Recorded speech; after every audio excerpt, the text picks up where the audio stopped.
ఇక కేసీఆర్ కు కాళేశ్వరం నోటీసులకు వ్యతిరేకంగా ఇందిరా పార్క్ వద్ద తెలంగాణ జాగృతి ఆధ్వర్యంలో ధర్నా చేపట్టారు. ఎమ్మెల్సీ కవిత మాట్లాడుతున్నారు, అలా చూద్దాం. అప్పుడు కూడా మేమేం రాజకీయ విమర్శ చేయలే, తొందరగా పని కానియండి, రైతులకు నీళ్లు ఇవ్వండి అని మాత్రమే కోరడం జరిగింది. ఇవన్నీ ఒక ఎత్తు అయితే మొత్తం ప్రపంచం ముందు మన తెలంగాణ జాతి పరువు తీసే విధంగా మీరు ఆగమేఘాల మీద శ్రీశైలం లెఫ్ట్ బ్యాంక్ కెనాల్ పనులు మొదలు పెడితే ఆ టన్నల్ కూలి 8 మంది చనిపోతే జవాబిచ్చిండ్రా ముఖ్యమంత్రి గారు? మీరు కేసీఆర్ గారిని కాళేశ్వరం మీద మాట్లాడే ముందు ఒక్కసారి తమ అద్దంలో తమ వాన్ చూసుకోవాలని ముఖ్యమంత్రి గారిని నేను డిమాండ్ చేస్తా ఉన్నాను. 8 మంది బిడ్డలు చచ్చిపోతే జవాబేది? ఏం చేసిండ్రు? ఎంక్వైరీ చేసిండ్రా? మరి ఎస్ఎల్బీసీలో 8 మంది బిడ్డలు ప్రాణాలు కోల్పోతే కేంద్రంలో ఉన్న Bharatiya Janata Party National Dam Safe Authority ఏం చేస్తున్నది? ఇక్కడ నుంచి 2 కేంద్ర మంత్రులు ఉన్నారు, వాళ్ళు ఏం చేస్తున్నారు? ఎందుకోసం మాట్లాడతలేరు? అదే కాళేశ్వరంలో మేడిగడ్డల ఎలక్షన్ టైంలో ఒక పిల్లర్ గుంగి ఇంకో పిల్లర్ లో పగుళ్ళు వస్తే ఆగమేఘాల మీద ఎన్డీఎస్ఏ పరిగెత్తుకొని వచ్చి ఫోటోలు తీసి రిపోర్ట్లు ఇస్తారా? అంటే కాంగ్రెస్ బీజేపీ కుమ్మక్కైన విషయం తెలంగాణ ప్రజలకు అర్థమైతలేదని మీరు అనుకుంటే అది మీ అమాయకత్వం అయితే తప్పితే ఇంకోటి కాదు. నేను ఇవాళ తెలంగాణ జాగృతి నిరసన వేదిక నుండి ఇంతమంది మా ఆడబిడ్డల సమక్షంలో, వేలాది మంది మా కార్యకర్తల సమక్షంలో తెలంగాణ ప్రజలకు కోరుకుని చెప్పేది ఒకటే, కాళేశ్వరం ప్రాజెక్టు లేకపోతే 35% మన భూభాగం ఎడారిగా మారేటటువంటి పరిస్థితి ఉన్నది. ముఖ్యమంత్రి గారిని డిమాండ్ ఒకటే చేస్తున్నాం, మీరు ఈ చిల్లర మల్లర ఆరోపణలు పక్కకు పెట్టి తక్షణమే మేడిగడ్డ బరాజ్ ని రిపేర్ చేపియండి. సుందిల్లా, అన్నారం, మేడిగడ్డ 3 ఆ లింక్ అనేదైతే ఉంటుందో కాళేశ్వరంలో దాన్ని తక్షణమే వినియోగంలోకి తీసుకురండి. కేసీఆర్ గారు 4 సంవత్సరాలు ఆపకుండా 20 లక్షల ఎకరాలు ఏదైతే నీళ్లు ఇచ్చిందో తక్షణమే నీళ్లనివ్వండి. కాళేశ్వరం గనక మొత్తం పూర్తయితే కాళేశ్వరం తన విశ్వరూపం ప్రదర్శిస్తే 44 లక్షల ఎకరాలకు తెలంగాణలో నీళ్లు వస్తాయి. ఆ పని చేయండి. ప్రజలు మీకు అవకాశం ఇచ్చిండ్రు. కాళేశ్వరంలో 99% పనులు అయిపోయినాయి. ఏం వెళ్ళింది తోక ఎక్కింది అన్నట్టు కొన్ని చిన్న చిన్న పనులు మిగిలినాయి. అవి పూర్తి చేసి తెలంగాణ రైతాంగాన్ని ఆదుకోమని నేను ముఖ్యమంత్రి గారిని డిమాండ్ చేస్తా ఉన్నా. ఇక బీజేపీ నాయకులు ముఖ్యంగా ఈటెల రాజేంద్రన్న నేను డిమాండ్ చేస్తున్నా, కాళేశ్వరం ప్రాజెక్టు 1,15,000 కోట్లకు మీ కేంద్ర ప్రభుత్వమే, మీ సెంట్రల్ వాటర్ కమిషనే అన్ని రకాల అనుమతులు ఇచ్చింది, పర్యావరణ అనుమతులు ఇచ్చింది, బడ్జెట్ క్లియరెన్సెస్ ఇచ్చింది. దానికి నేషనల్ ప్రాజెక్టు స్టేటస్ తీసుకురావాల్సినటువంటి బాధ్యత బీజేపీ నాయకులకు ఉన్నది. తెలంగాణ ప్రజలు 8 మంది బీజేపీ ఎమ్మెల్యేలను గెలిపించారు, 8 మంది బీజేపీ ఎంపీలను గెలిపించారు, అందులో 2 కేంద్ర మంత్రులు ఉన్నారు.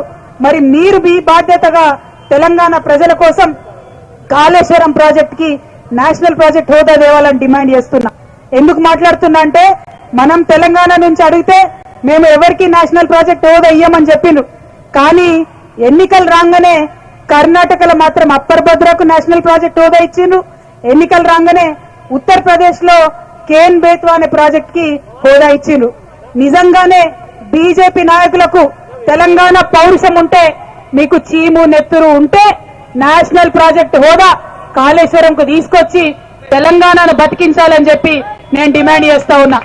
ఇవాళ చంద్రబాబు నాయుడు గారు మన గోదావరిని దోపిడీ చేసుకొని దొంగదారిన తరలించకపోవడానికి ప్రయత్నం చేస్తుంటే బీజేపీ నాయకులు మాట్లాడకపోతే తెలంగాణ ప్రజలు మిమ్మల్ని ఎన్నటికి కూడా క్షమించరు.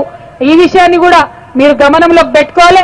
తక్షణమే కిషన్ రెడ్డి గారు బనకచెర్ల ప్రాజెక్టుని ఆపించాలి. ఈ సందర్భంగా నేను డిమాండ్ చేస్తున్నా.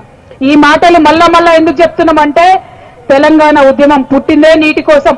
నీళ్లలో నిప్పు పుట్టించి తెలంగాణ రాష్ట్రాన్ని తీసుకొచ్చిన నాయకుడు కేసీఆర్ గారు.